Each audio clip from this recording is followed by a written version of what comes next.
Hello and welcome to the final episode of Her Entrepreneurial Rise, the podcast where we amplify the stories of women and gender-expansive leaders using entrepreneurship as a force for social change. Because their stories aren't just inspiring, they're blueprints for what's possible when equity leads the way. I'm your host, Kelen, and in this final episode, I'm excited and honored to intentionally reflect on the thesis I've been charting out through each episode of Season 2. That if lived experience is recognized as expertise, entrepreneurship and entrepreneurial thinking can be a vehicle for social justice, as it provides an opportunity for those most impacted by the greatest social justice issues of our time to become the architects of their solutions that actually address the needs of the communities they are designed to serve, that can meet the urgency of the moment, and that pave the way for a true, equitable future. As a gender, women, and sexuality studies student, I understand that the grand societal challenges we face, from reproductive, mental, and physical health inequities to climate change, economic injustice, educational access, and beyond, uniquely impact communities across differences of race, gender, class, disability status, and more. And because women, gender-expansive folks, or otherwise marginalized individuals often sit at the intersection of multiple avenues of oppression, they are the ones who are most deeply impacted by these challenges. But that also means that they command a powerful perspective. Their lived experience of oppression fosters a deep understanding of what needs to change to build a better world for us all. And that's exactly why Season 2 of Her Entrepreneurial Rise has worked to amplify the stories of those women and gender-expansive leaders who have leveraged their lived experience to design resonant and effective solutions for health equity, climate change and sustainability, economic justice, and educational access. Over the span of 11 conversations, we dove into the why and how behind each venture and unearthed the real progress that these ventures are making in the fight for social justice. From engineering a method of human composting to reimagine death care as a means to curb the climate crisis, to reshaping how childcare programming is offered in King County, and to disrupting the traditional model of philanthropy to advance the economic power and mobility of women and girls of color, these ventures have proved out my thesis of entrepreneurship as a vehicle for positive social change. By grounding the design of their ventures in the lived experiences and needs of the communities most affected by a social issue, the women and gender-expansive leaders featured in Season 2 have untapped a new means for achieving collective liberation from shared experiences of oppression, undoubtedly paving the way for positive social change. If I could, in good conscience, keep you here all day, I would walk you through exactly how the ventures of each guest of Season 2 exemplify my thesis of entrepreneurship for impact in action. But for the purpose of brevity, I will focus your attention on the impact of Yuzi Care, an AI-driven postpartum care platform reimagining how we care for new parents during the vital postpartum period. Founder and CEO Stephiney Foley, an immigrant Asian American woman of color, built Yuzi Care as a direct result of her own lived experience with postpartum depression after giving birth to her second child.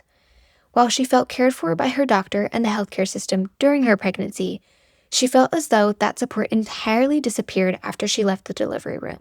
She felt vulnerable, alone, and deeply disheartened by the reality that mothers are expected to recover from the most physical and emotionally intense event of their lives in isolation with little to no structure or systemic support, especially when women of color are significantly more likely to experience postpartum depressive symptoms and poor mental health after childbirth when compared to white women's experiences. To provide context, up to 29 to 44% of Black women report postpartum depressive symptoms, yet they are less likely to be identified and connected to mental health services. Additionally, qualitative studies highlight high levels of stigma, the existence of barriers to mental health care, and cultural expectations around mental health as roadblocks for women of color in seeking support for postpartum mental health. And even when they do seek support, women of color are less likely to receive proper care, particularly for postpartum depression. In one Medicaid cohort study, among the Black and Latina women in the study who sought out postpartum care, Black women were 34% less likely and Latina women were 33% less likely to receive proper follow-up treatment and ongoing care. So, with all of that in mind, Stephiney got to work. She leveraged her own lived experience and the data on the lived experiences of other women of color to develop Yuzi Care. She recognized that while so many women of color were struggling with postpartum depression and poor mental health after birth, every woman's postpartum experience is unique and they need personalized, culturally responsive support. And with the advent of AI, Stephiney saw an opportunity to utilize that technology as a tool to construct those personalized, culturally responsive care plans that the traditional healthcare system is not set up to provide. Yuzi Care's AA algorithm intakes a new mother's unique needs, income level, and insurance or employer-based health benefit coverage to match them with trusted providers who have undergone cultural competence training and can address their needs with compassion and care. Stephiney built her business model around a mission to build a future where personalized, professional postpartum support is accessible to all across differences of race and economic background. And the result of her commitment to that mission speaks for itself. 92% of families report improved emotional well-being within 2 weeks of starting with Yuzi Care, and 95% of clients say Yuzi Care helped them feel seen, supported, and less alone during postpartum. Stephiney leaned on her lived experience of oppression as a blueprint for designing a solution that meets the needs of postpartum women of color across the country in a way that is accessible, culturally responsive, and grounded in an ethos of care. Now, why does this matter? And particularly, why does this matter right now? Well, under Trump's leadership, the traditional levers for advancing social change, such as public policy and legal and/or institutional reform, are becoming increasingly inaccessible. Let me set the stage for you. Under Trump's directive, government-funded research institutions are refraining from funding grants and research proposals with words that describe equality, gender, diversity, and more. Trump has canceled NIH grants on equity-based research. Grants being canceled include studies related to HIV, reducing health disparities in Black youth, and Black maternal health. And since January 2025, at least 175 public health datasets from the U.S. CDC website and 135 datasets from essential U.S. Human Health Services data portal have been deleted. Without sufficient data, health needs and disparities will remain unseen and unaddressed. Data serves as the material backbone for policy. If policymakers don't have access to sufficient data addressing demographic and/or geographic disparities in health outcomes, as well as other areas, because while health data is most predominantly under fire, it is surely not the only form of data being policed under Trump's administration. If policymakers don't have access to this data, they effectively don't have the information they need to make informed decisions regarding where to direct efforts and resources to address disparities as they are identified. Furthermore, under Trump's leadership, the Department of Education has threatened and taken steps to end federal funding for initiatives and academic programs promoting gender ideology or DEI, prompting several universities across the country like Texas A&M, University of California, Santa Cruz, and University of Iowa to cut their women's studies programs in the last year. This forced removal of women's studies education creates a dearth of knowledge around the social issues that need to be researched in order to design and develop the policy solutions necessary to foster progress toward equity. And what's more is that the actual likelihood of such equity-minded policy passing through the government and translating into institutional reform is slim. 3 executive orders signed between January 20th and 21st of 2025 establish a federal policy of recognizing 2 genders only, ceasing virtually all DEI-related activities in the federal workforce, and rescinding a number of DEI-related executive orders issued by prior administrations, including Executive Order 11246, which requires federal contractors to implement affirmative action programs. The Fourth Circuit Court of Appeals upheld these orders on February 6, 2026, cementing the federal government as a hostile environment unlikely to entertain efforts to achieve progress for equity through policy or institutional reform. Bearing all of that in mind, the agentic quality of entrepreneurship makes it a compelling alternative lever for advancing social justice, providing women and gender-expansive leaders with the opportunity to leverage their lived experience as expertise to devise solutions to the health equity, climate change, economic justice, and educational access issues that the federal government are not only sidelining, but in many cases exacerbating. However, significant barriers remain regarding who gets to access entrepreneurship. In 2026, women founders received just 1 to 2% of U.S. venture capital funding, with that percentage being even smaller for women of color and gender-expansive founders as a result of bias and discrimination. It's true. In 2022, all Black and Latino women founders combined received just 0.1% of all U.S. venture capital funding. And according to a study from Proud Ventures, 75% of LGBTQ+ entrepreneurs reported hiding their identity at some point during the investing process. And when it comes to access to the influential networks necessary to expand the reach of one's venture, women and gender-expansive entrepreneurs often have less diverse business networks and face greater challenges in accessing and deploying their networks compared to their male counterparts. Now, why is this the case? Well, that would be due to a phenomenon called the coloniality of power.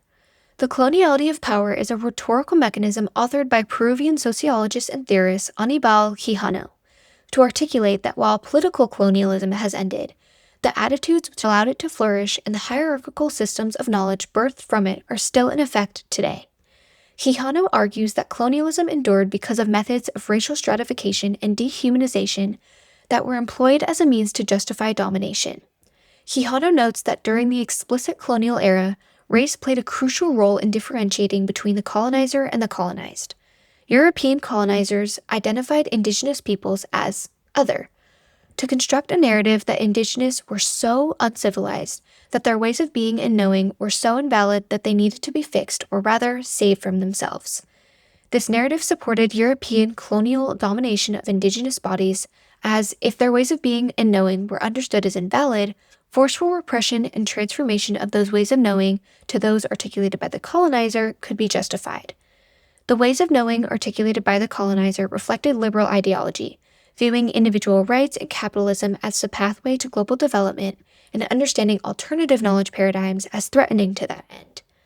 Ultimately, the act of distinguishing and privileging the culture, ideas, and means of knowledge production of one race or social group over another during the colonial era has made it so the distribution of power, wealth, and influence on a global scale today continues to be determined by race, social status, and willingness to adhere to the paradigm of knowledge authored by privileged whites. This is the coloniality of power. And as it pertains to the entrepreneurial world, the ideas and ventures of white elite men are privileged, and those of women and gender-expansive founders are understood as invalid and not worth investing in. Instead, the coloniality of power authors an understanding of women, particularly women of color and gender-expansive individuals, as inhuman vessels whose labor capacity can and should be exploited for the financial gain of the white elite. This is the mainstay of racial capitalism. So now, let's walk that back to further tease out its origins. The foundation for capital accumulation and the geopolitical success of the United States was built from the forced slave labor production of Black people. The coloniality of power determined that Black people were inherently undisciplined and therefore threatening to the white elite's maintenance of power. So, the American institution of slavery was born, where the labor of Black people became a vehicle through which the white elite could extract and create wealth for themselves and the burgeoning country. And even after the 13th Amendment, which banned the slave system, and the 14th Amendment, which guaranteed equal protection for all persons under the law, were passed in 1865 and 1866, respectively, new legal mechanisms were developed to restrict Black people's right to own property, conduct business, and move freely in public spaces. These legal mechanisms expanded to also restrict and control the rights and freedoms of indigenous peoples and immigrants of Asian, Mexican, and otherwise non-white descent through the 20th century. Black, indigenous, and people of color were consistently recruited to the marketplace to provide additional low-wage labor, as they were understood as so inherently unvaluable and inhuman that their sole purpose must be to contribute to the capital accumulation of the white elite. Seldom, if ever, were they afforded the opportunity to enter the marketplace on their own terms and generate wealth for themselves and their families. It's important to note that this model of racial capitalism was developed in tandem with the gendered exploitation of women's labor capacity. Women were deemed responsible for child rearing, education, and domestic service. Relegated to the private sphere, the wageless domestic labor of women, be it both white women and women of color, ensured the feasibility of white male participation in the capitalist marketplace. Thus, women, and especially women of color, as they were already understood purely as an exploitable labor force due to their racial classification, were not to participate in the capitalist system, and certainly not to participate in entrepreneurship, where they would be able to leverage their lived experience to build a business for themselves and their community, because that endeavor was reserved for the white male elite, or rather, the sole subset of the population that the coloniality of power deemed valuable. So, where does that leave us now? Well, it's clear that the coloniality of power and the succeeding construction of the racial capitalist regime are destructive forces. But it's also clear that the traditional levers for advancing social justice, be it public policy and legal and/or institutional reform, as informed by research and education, are becoming increasingly inaccessible under Trump's leadership. I would argue that this reality leaves us with a choice. We can either wait for the tides to turn, for the inherent humanity and needs of all individuals across differences of race, gender, class, disability status, and more to be recognized, and for the traditional levers of change to become more readily accessible again. Or we can redeploy the capitalist system for positive ends and lean on entrepreneurship as a force for justice. How would we do this? Well, recall the impact of Yuzi Care. Founder Stephiney Foley, an Asian American immigrant woman of color, leveraged her lived experience to design a resonant and impactful solution to health inequity. Her deep understanding of the gaps present in the postpartum care space equipped her with the knowledge to build a venture that actually addressed those gaps, transforming the ways in which the communities that have shared in experiences of oppression as a result of those gaps in care can access the kind of culturally responsive, compassionate support they need. And let's recall the agentic nature of entrepreneurship itself.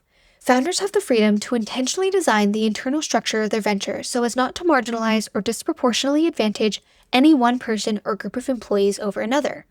Founders can ensure that all employees are paid a living wage, one that accurately reflects their labor output and guarantees that they can afford to eat, house themselves, and maintain a humane and joyful standard of living.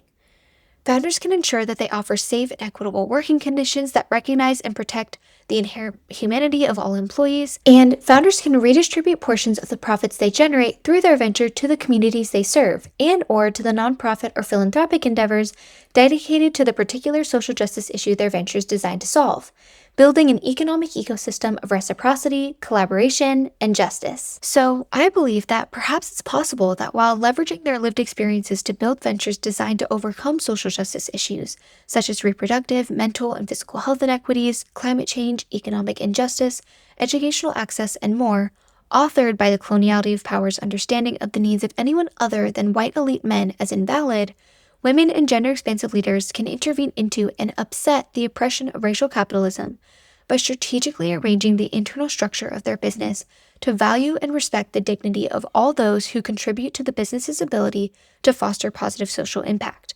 Because I think we can all agree that the end goal is to upend the coloniality of power and racial capitalism and devise a new social and economic system that does not distribute wealth and access on the basis of race and perceived value. But until then, and particularly now in Trump's America, where the prospect of achieving equity and social justice through traditional means feels far away, the entrepreneurial ventures of women and gender-expansive individuals stand out as beacons of hope and as radical acts of care that have the power to lift our society toward a better tomorrow. So, what's next? The barriers to entrepreneurship regarding who gets to access funding, mentorship, and influential networks must be dismantled so that more individuals like Stephiney can swim in the entrepreneurial space and make waves for a more just future. Because Yuzi Care is proof of concept. When women, women of color, and gender-expansive individuals are able to leverage their lived experience as expertise and become the architects of a culturally responsive solution to a shared experience of oppression that truly speaks to the needs of the community it is designed to serve, the impact is real. There is so much more that can be done in the name of cultivating social justice within the entrepreneurial space, and it all hinges on who has access to it. Of course, deconstructing the barriers to entrepreneurship for women and gender-expansive individuals will be an uphill battle. I've already described how the coloniality of power and the realities of racial capitalism determine that it is the ideas and ventures of white elite men that are deemed worth investing in, and that deserve to take up real estate in the entrepreneurial world. And women and gender-expansive individuals are seen as background fodder, or rather, an exploitable labor force. It's true that this fundamental understanding of women and gender-expansive individuals as inherently unworthy will be difficult to overcome. But what's also true is that there's concrete evidence to support the value that the leadership and entrepreneurial ventures of women and gender-expansive individuals contribute to the economy and, more importantly, to the world. Women-founded companies generate 78 cents of revenue per dollar invested compared to 31 cents for male-founded companies. And women-owned businesses add $1.8 trillion to America's gross domestic product each year. Additionally, companies in the top quartile for gender diversity on their executive boards are 27% more likely to outperform financially than those in the bottom quartile, and companies in the top quartile for ethnically diverse boards are 13% more likely to outperform. Moreover, Black women-owned businesses employed 647,000 people in 2024, and in 2023, despite raising 16% less funding than the average founder, LGBTQ entrepreneurs created 36% more jobs. Finally, women entrepreneurs are 2.2 times more likely than men to incorporate social impact efforts into their business goals.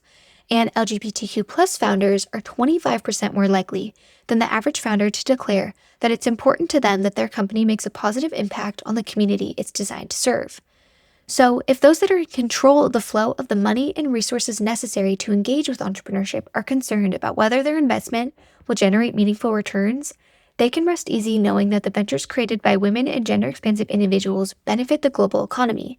And we, as the consumers and beneficiaries of these ventures, can rest easy knowing that these ventures were specifically created to solve social problems and chart a new path toward collective liberation. Now, beyond dismantling the present barriers to entrepreneurship for women and gender-expansive individuals, consciousness-raising efforts, like this podcast episode, about the capacity of entrepreneurship for social impact must be disseminated on a global scale.